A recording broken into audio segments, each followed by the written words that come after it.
So this is the information session for 6 homes we have on Sheridan Avenue this summer, 2022. On Orange Street. On Orange Street. Thank you.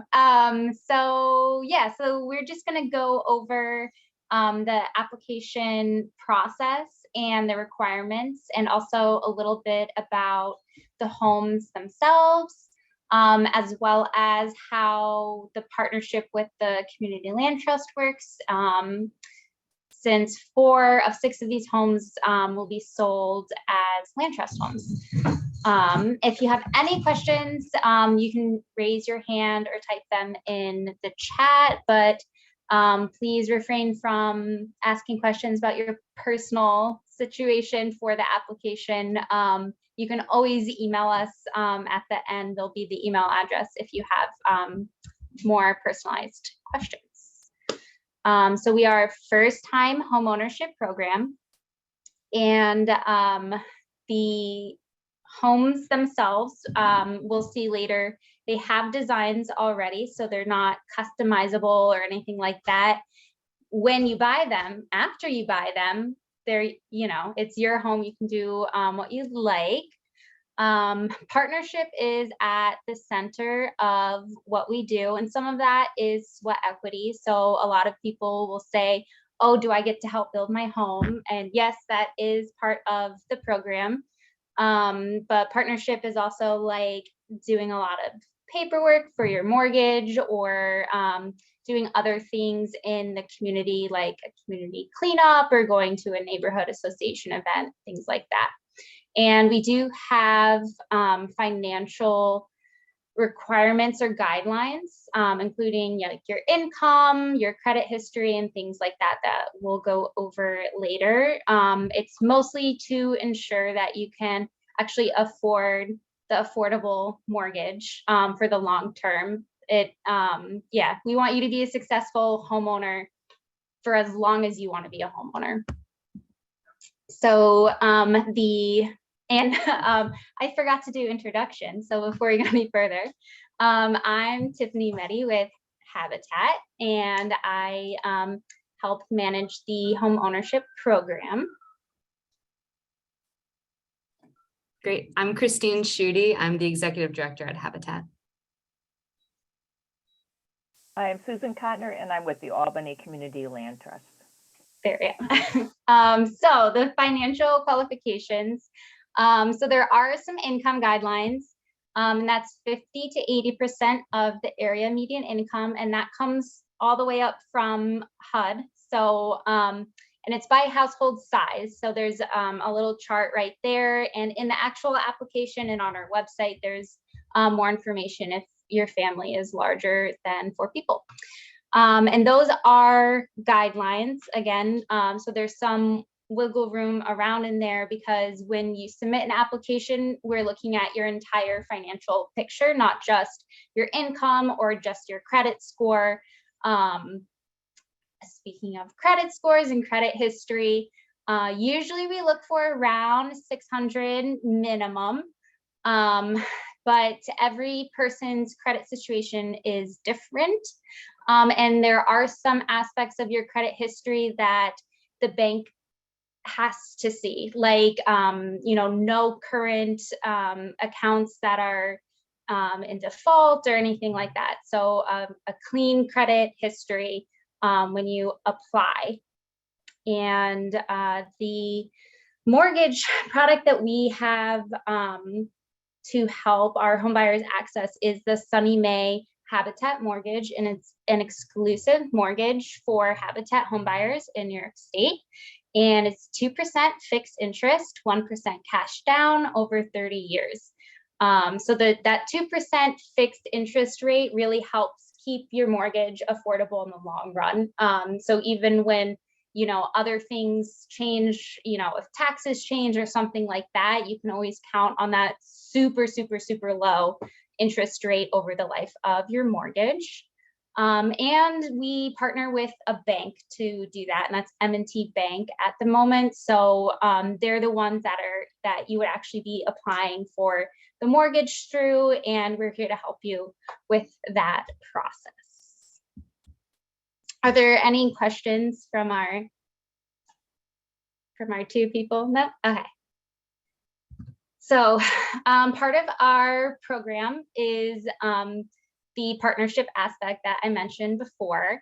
And so we like to think of sweat equity as community building and skill building. So there's about 50%, so of the 100 required hours of each home buyer. So if you're applying with somebody else, like a co-applicant, that would be each person completing 100 hours. And about half of that is going to be time on the build site that we have set up about every month, and that's with your future neighbors as well. And no, you're not going to be like on a roof or anything like that. All the tasks are supervised by our construction team. And they're just meant to help get you like comfortable like on the build site with your neighbors and help build your house. And then we have 40 hours of things like doing your paperwork or helping out at the restore. If you find you really like time on the build site, then you can do more hours on the build site. But at least 10 of the 100 hours has to be something in the community, like going to a neighborhood association meeting or something like that. We also have friend and family hours. So about 25% or 10 hours can be completed alongside your friends and family. And so about over the time of the program is about 8 to 10 months. So that's about 6 to 12 hours a month. We don't want sweat equity to be a burden. It's supposed to be helpful and fun and a partnership. So we're always here to help make sure that you're getting something out of it. Was there a question in the chat? Oh, it was Christine, thank you. All right, so a little bit about Sheridan Hollow, and Susan, you can jump in if you want to talk about Sheridan Hollow, but we've built 48 habitat homes in Sheridan Hollow. Also the Land Trust and some other developers, especially affordable nonprofit developers, have come in and really made a lot of places for people to live, to enjoy the neighborhood. And there's an active neighborhood association and a really active councilwoman, and there's a lot of parks, and it's near transit.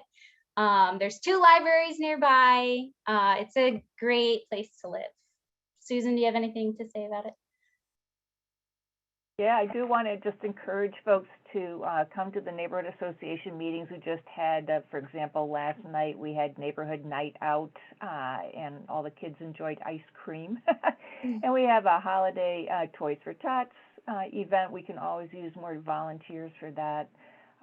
And as Tiffany mentions, we're really trying to work as a neighborhood association, and the Land Trust. Our offices are here in Sheridan Hollow too, at 255 Orange.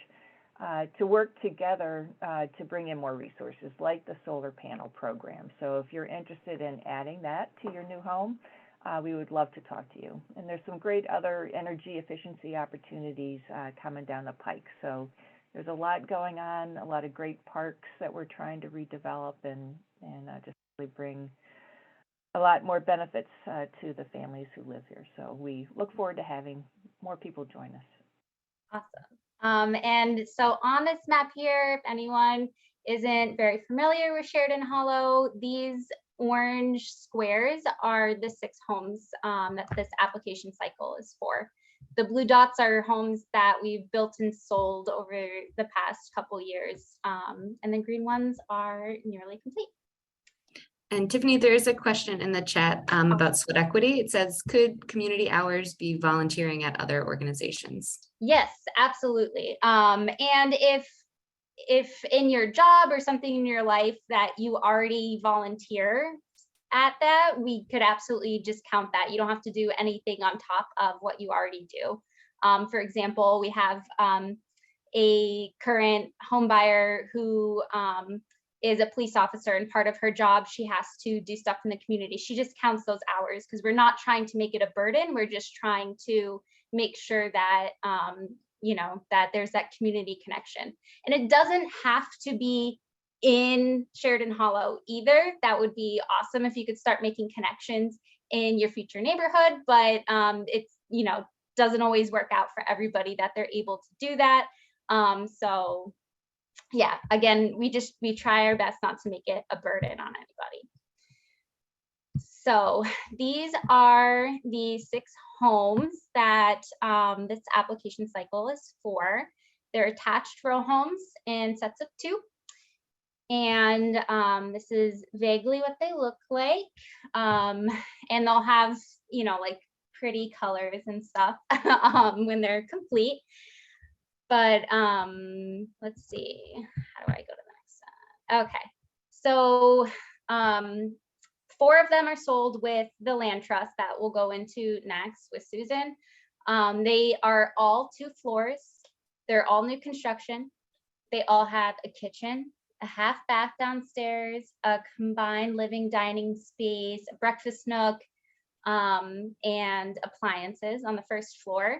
The basement is unfinished and has washer dryer hookups, and that would be the only appliances that don't come with the house. And there's a mix between 3 and 4 bedrooms. So there are 2 3-bedroom homes sold as land trust homes, and then 2 4-bedroom homes sold as land trust homes. And then the other 2 homes, there's a 4-bedroom and a 3-bedroom, and those are going to be in that traditional ownership model that you tend to think of when you buy a home. But we can go more into what land trust homes look like next with Susan if you have any questions. The way the purchase prices work is when you apply for the mortgage, we are also helping you acquire other grants and things to help with the down payment and the closing costs. And typically what we see with our home buyers is that their mortgage payment, and that includes, like their taxes and their insurance every month in one payment. It typically looks like somewhere between $800 and $1,000 a month, depending on that individual person's circumstance. Okay, were there any questions on the homes? There's the floor plans and things online if you want to get more in depth. Okay, all right, Susan. Great. Well, thank you very much. And we're excited to be partnering with Habitat on the new construction of these really nice homes here in Sheridan Hollow. And it's a great team to be working with. So the Land Trust is a nonprofit organization, and we're a membership organization. And our board of directors is really comprised of members of the Land Trust, right? Existing homeowners. And we also have some affordable rental units, as well as some other community members. So if you are a land trust homeowner, you have an outsized influence, if you will, over the organization and the direction that we take and our commitment and helping us to achieve our mission, which is to help make housing more affordable for you as a first-time home buyer, and then in addition, kind of paying it forward and helping that next generation of first-time home buyers be able to afford a home. So the tool that the Land Trust uses is to keep title to the land. It's in trust, if you will. The Land Trust is so the members all basically participate in the Land Trust and own the land together. It's kind of like an old American Indian idea, if you will, that nobody can sell Mother Earth. A lot of people have used that kind of a concept. But you, as a homeowner, you own the building outright, fee simple. You have complete control and ownership over that.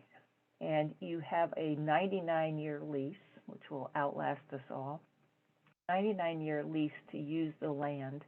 And again, you have full control over the land. We are not going to come and mow your lawn or maintain your shrubs or anything like that, really. It's just the land trust mechanism is a tool to help ensure that when you decide to sell the home, you sell to another income eligible family. And it's really a way to, again, help guarantee that housing's affordable to your children when they're getting ready to buy.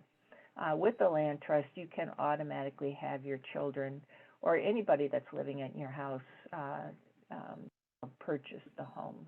That's a given that they would be eligible to do that.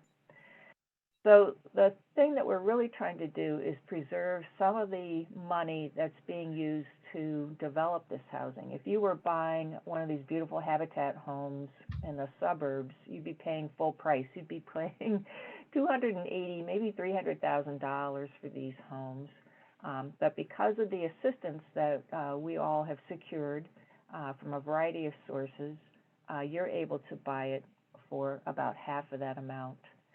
And so it's really our intent and our hope as a community-based organization that those grant subsidies stay with the home so that, again, as I'm repeating myself, that the next generation of first-time buyers can actually find good, affordable housing. We do think that the location that you're buying in Sheridan Hollow, there's a great, strong potential for value and appreciation in this neighborhood. There's a lot of reinvestment going on.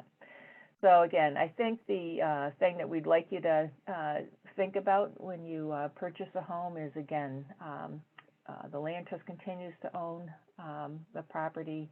The ground lease gives you the right to absolutely use the land, and you basically treat it as your own. We'd love to have you meet some of our existing homeowners so they can, connect with you and help explain, their perceptions and perspectives on being a land trust.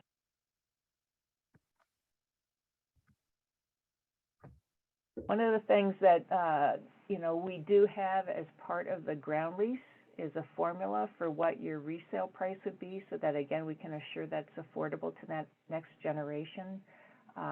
Here's the example of how you get everything that you've invested in the home. Basically, that purchase price of $155,000, that's going to come back to you. That's the amount that you've saved towards your down payment that you're going to use to invest, plus the value of the mortgage that you're paying down every month. So that value comes back to you. And the difference is that as the home values appreciate, so in this example, when you go to sell the home, the value at the time of resale, maybe in 15 years, the house is now worth $190,000. What we're asking that you do is share the appreciation back with the community so that you get 25% of that increased value, and then the rest of it stays with the house, help keep the price affordable. So again, this formula is explained in a lot of detail in the ground lease document that you'll sign, and we'll walk everybody through that when the time comes to share that information. So again, bottom line is you're helping to, essentially pay it forward. You're benefiting today from a more affordable price. As Tiffany notes, you're going to be saving about $50, $55 a month because you're paying a lower price for the home. And so in a sense, you're gaining some wealth now as a homeowner as opposed to kind of cashing out on everything at the end. So another way of looking at the affordability of the Albany Community Land Trust. Are there questions for Susan? Yeah, if anybody has any questions, we can take them now, or again, I don't know, Tiffany, if my email address is shared, I'm always happy to answer questions. Yep. Okay, so we're gonna move on and quickly go through the application process. So a complete application is due to us by 1 p.m. August 22nd. That means the complete application filled out itself, as well as the required documents. The required documents are listed on the application. So our application is available online to download. So you can, fill it out online or use the library to print it out if you don't have a printer at home, like most of us don't. You can also fill out the application completely online. And you can drop it off to our office. You can email it to our office. You can snail mail it to our office, but it has to get to us by the due date. And completely, all of the documents, everything signed, everything filled out. And the reason we need everything is so that we can really look at that entire financial picture, to make sure that we're qualifying good home buyers to be successful in the future. The application, once you fill that out, get all of your documents and submit it, you'll hear back from us. As soon as we receive it, you'll get a application number. And that number will be used later if your application goes through the different phases. So if you are program qualified, then we move on to pre-qualification with the banking partner. So program qualified means you meet our basic requirements. Are you a first-time home buyer? Do you live or work in our service area? Things like that. And then those applications will then go to the banking partner to be looked at. Do they pass muster for the mortgage product? And then that application number will be used to be drawn at random to decide the way that we offer the homes to people to make it more fair. And that's a long way around to say it does not matter when you submit your application. Submitting it hastily to get it done as soon as possible isn't going to put you at an advantage to do it slowly and thoughtfully and submit it by the deadline. It would all be at random at the end. However, the earlier you submit it, the more time we have to go back and say, oh, it looks like you forgot something. So definitely don't put it on the back burner, but don't feel like you have to do it right away. Yeah, and then after your application is received, you will definitely hear back within 30 days about what happens to your application. How far did your application get?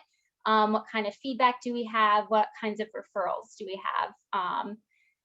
So the documents that you'll need are, the biggest ones are going to be proof of income. And so proof of income could be your pay stubs if you work, and that would be 2 months of pay stubs.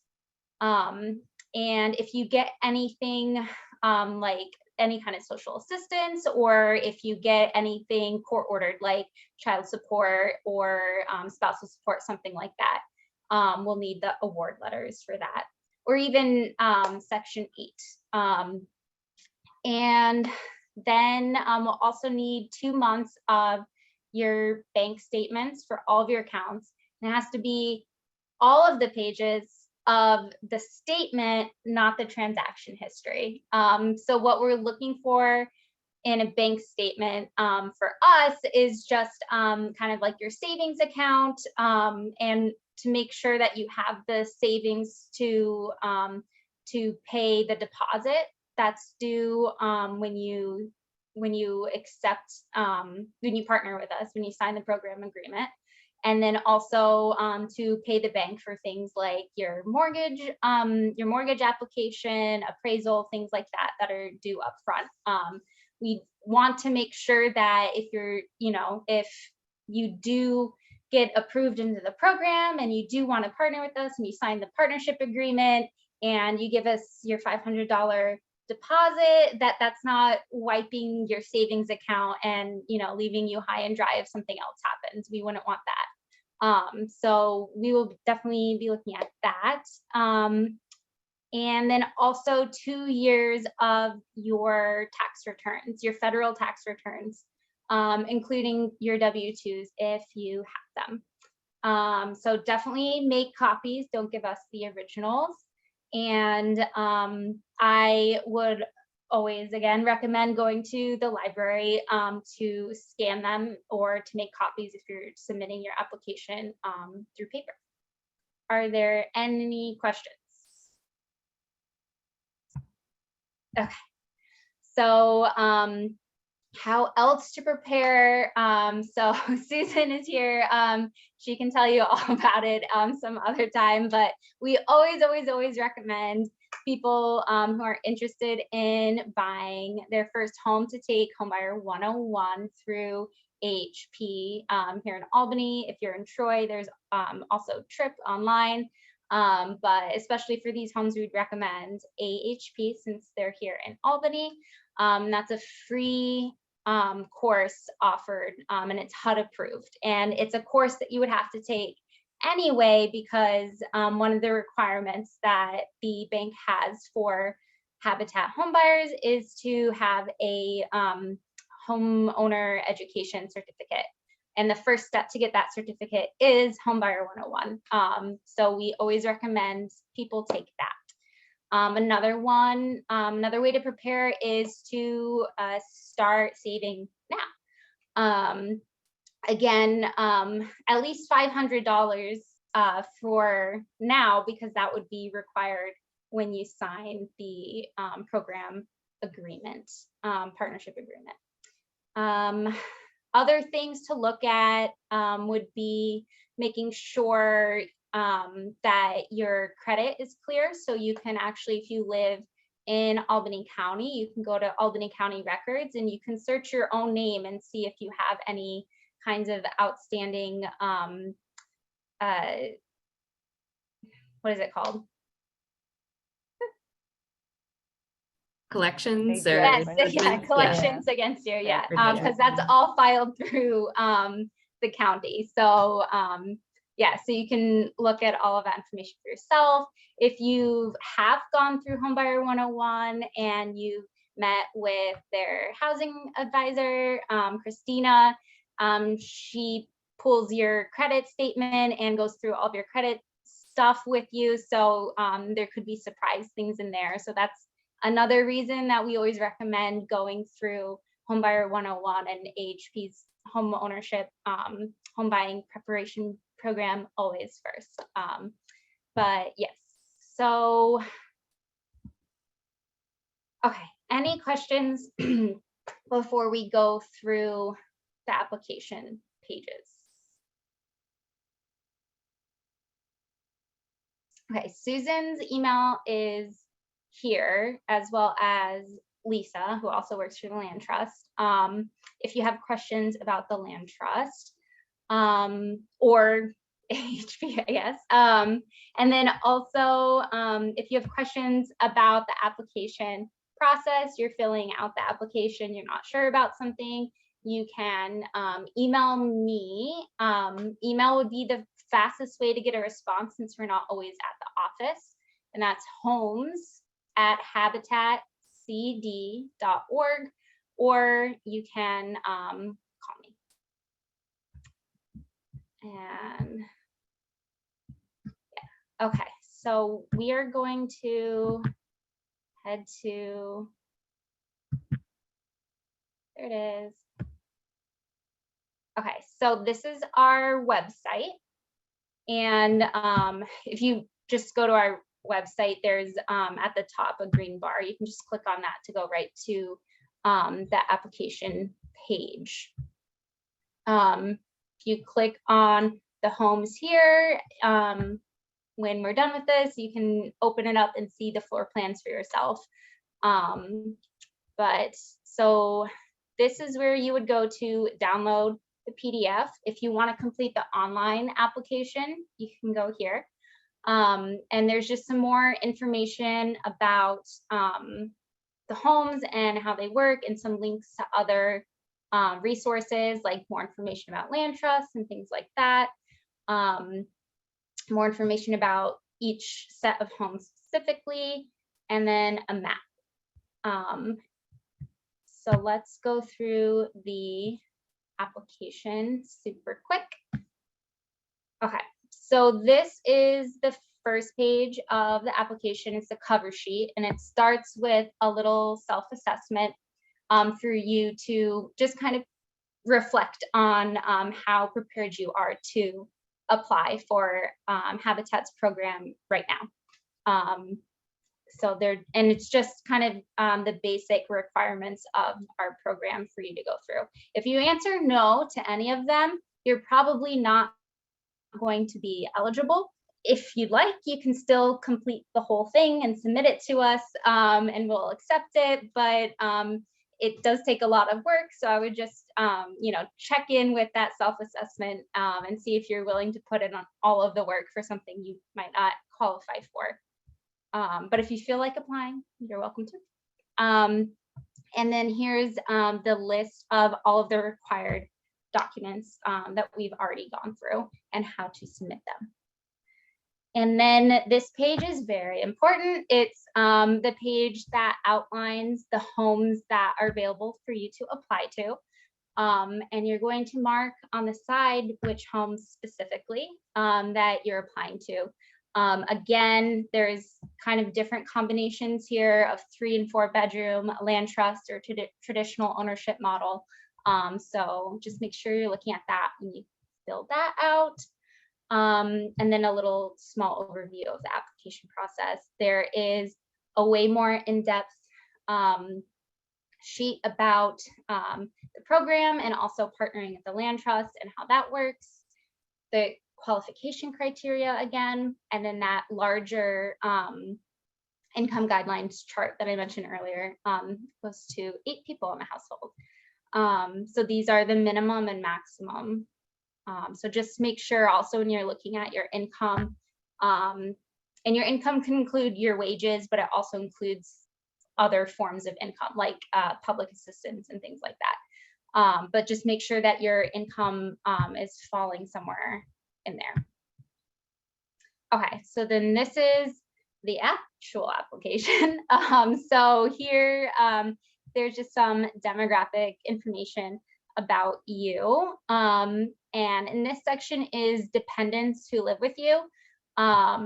If they don't live with you full time or like half time, like if you don't have like, for example, full custody of a dependent, right? They're not really your dependent. So you may not want to list them because then that would affect your income qualification, right? By household size. So just make sure that you're thinking about who lives in your household now and who do you support with your income now?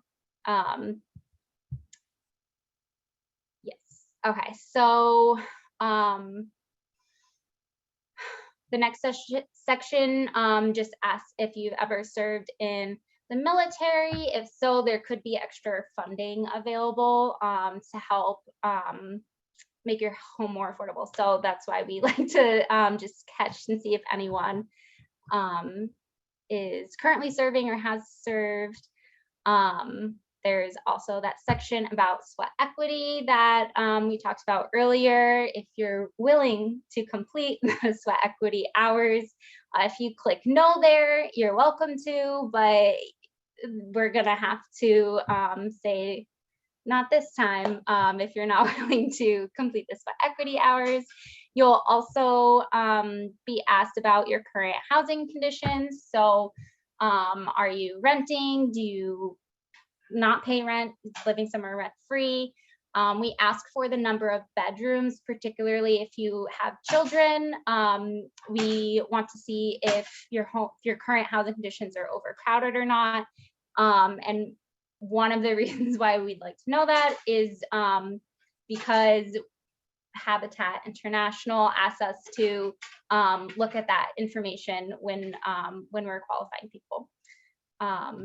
Right, Christine? Okay. So, and then this section is also really important. If you're filling out the online application, you can't not fill it out, but it's very easy to miss if you're doing a paper application, but please don't miss it. It's just where it describes kind of why you want to partner with us and more about, your current housing conditions and things like that. Yeah. And as a side note, if you do rent, and if you have a corporate landlord, so if you rent from like a big property management company or something like that, one of the things that can benefit you is if your credit score is kind of like on the fence, what the bank is able to do with the Sunny Mae mortgage is look at other forms of credit. So do you pay your rent every month? And if you do, then your landlord can supply, a rent payment history to the bank to say, yeah, this person does make their rent every month. So even if your credit score is a little iffy, we can look at other things to help qualify you.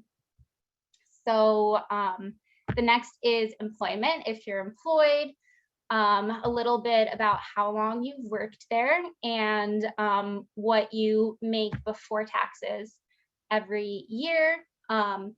And if you've worked for less than a year at your current job, you'll want to fill out the next section. And the reason we care about that is because the bank cares about that. The bank would like to see that, you have a stable employment or any kind of stable income. But if you're employed, they'd like to see that you have stable employment.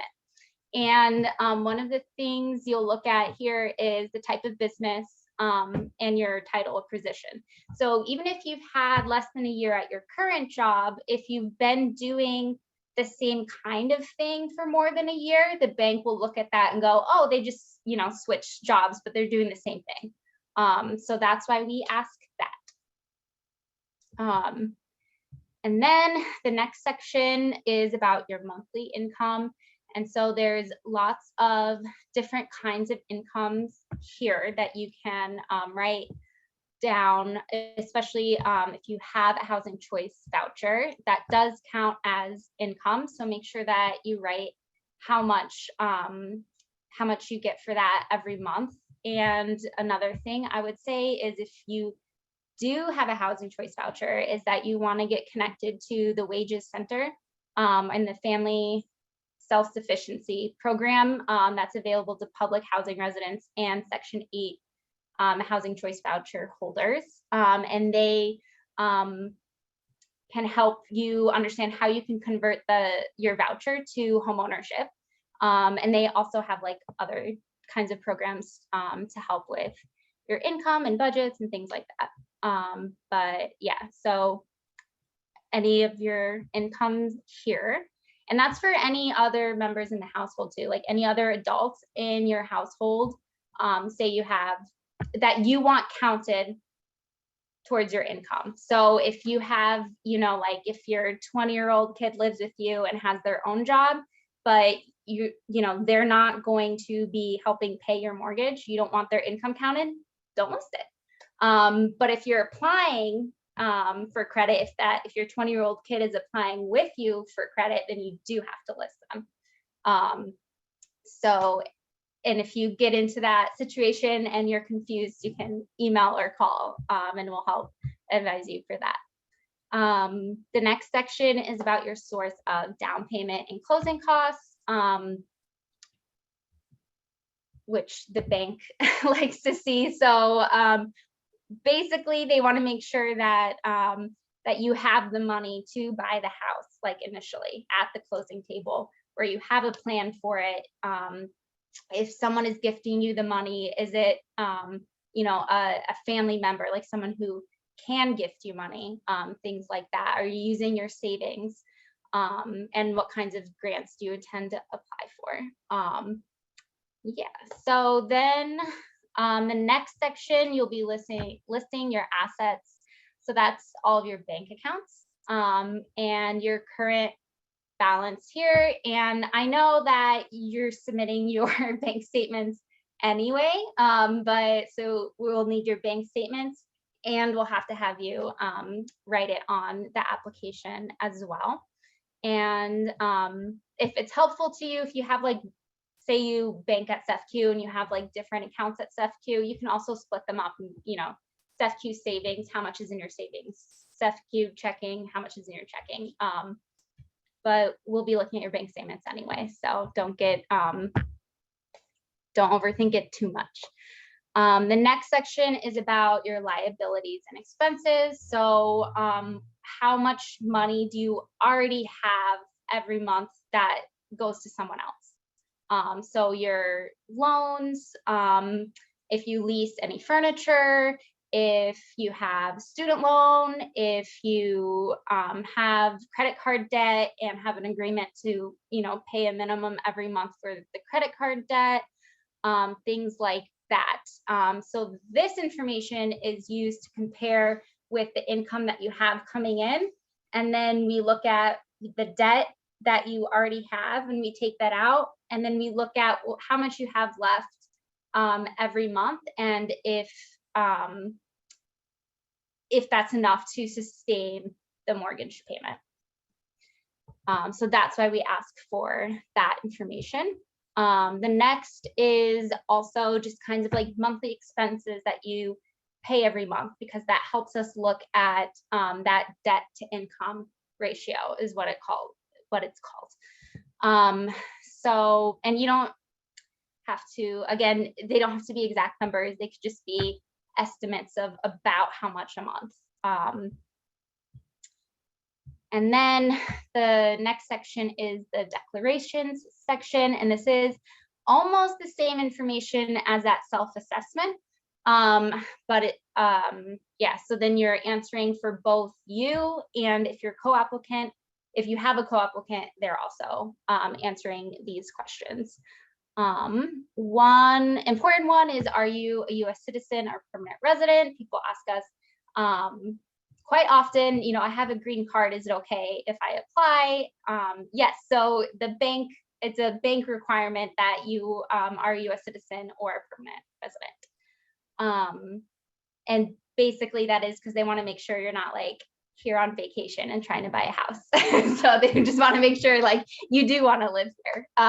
So for the long term. So the next is the authorization agreement and release section. And that's just saying that you're giving us this information and you're agreeing to have us use this information to look at it and see if you might qualify for the program. There's also a credit check involved. So if you meet our basic program requirements, we will then move on to the next stage of the application process, and that would be things like looking at your credit, and that is kind of like a hard credit pull. So it will, will show up on your credit history. So yes, Christine. Oh, I thought you had something to say. Okay, so yes, so that's that section. Make sure you sign that. The next is just demographic information. You can always choose not to provide the information. It's just information that we're required to ask if you want to provide, to make sure that we're not discriminating. And any application for credit or housing that you do will have something similar like this. And then the next couple pages are just through the bank, and that's when you sign that, that's just telling the bank that we're allowed to ask about you to them, and then they're allowed to tell us about you. And so that's important because that helps us with that pre-qualification stage. So make sure you sign that as well. Okay, are there any questions on the application?